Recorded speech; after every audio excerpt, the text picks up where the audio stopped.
आज की horror story कुछ ज्यादा डरावनी होगी, तो वीडियो को आखिरी तक जरूर देखें।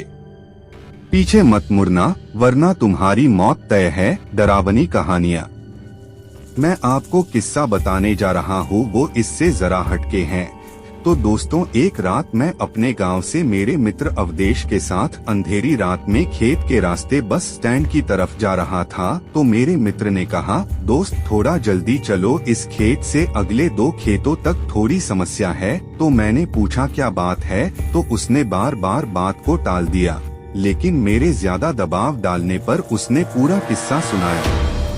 बहुत साल पहले अपने गांव से रात को इन्हीं खेतों से एक आदमी गुजर रहा था।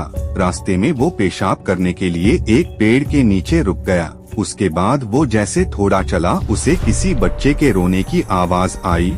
तो उसने सोचा रात को पहरा देने वाले का बच्चा होगा, लेकिन तभी याद आया कि ये खेत तो रामेसर काका है, जो 3 साल पहले यहाँ फांसी लगाकर मर गया।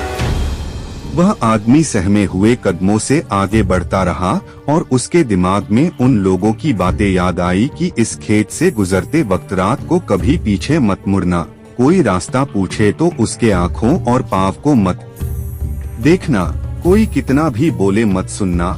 ये सब बातें दिमाग में सोचने से उस आदमी की हालत बहुत बुरी हो गई और सोचने लगा कि उसने यहाँ आने से पहले ये सब क्यों नहीं सोचा। वो जैसे जैसे आगे बढ़ता वैसे वैसे बच्चे की आवाज और तेज होती जाती और ऐसा लग रहा था जैसे वो उसके साथ ही चल रहा हो।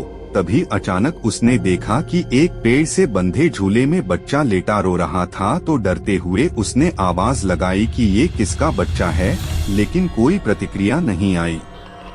तो डर के मारे आगे बढ़ गया, लेकिन बच्चे की किलकारी सुनकर उससे रहा नहीं गया और उसने पीछे मुड़कर देख लिया। तो उसने देखा वो बच्चा झूले में उसके पीछे पड़ा था। रहम के मारे उसने उस बच्चे को गोद में उठाकर भागने लगा। थोड़ी देर बाद वो बच्चा उसे भारी लगने लगा और देखकर चौंक गया कि उसके पैर लंबे होकर जमीन को छूने वाले थे। उसने घबराकर बच्चे को गोद से गिरा दिया। जैसे ही वो बच्चा गोद से गिरा, तो बच्चा बड़े आदमी की तरह जोर से हंसकर बोला, तू आज तो बच गया, अगर मेरे पैर जमीन छू लेते तो तुझे आज यहाँ कोई नहीं बचा सकता, तेरी मौत तय थी।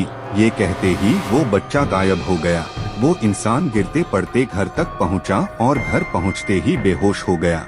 जब उसे होश आया तो उसने गांव वालों को ये सारी कहानी बताई। जैसे ही मैंने ये किस्सा सुना तो घबराहट के मारे बिना पीछे मुड़े ऐसा जोर से भागा और कभी उस प्रेत बाधित खेत से रात को नहीं गुजरा।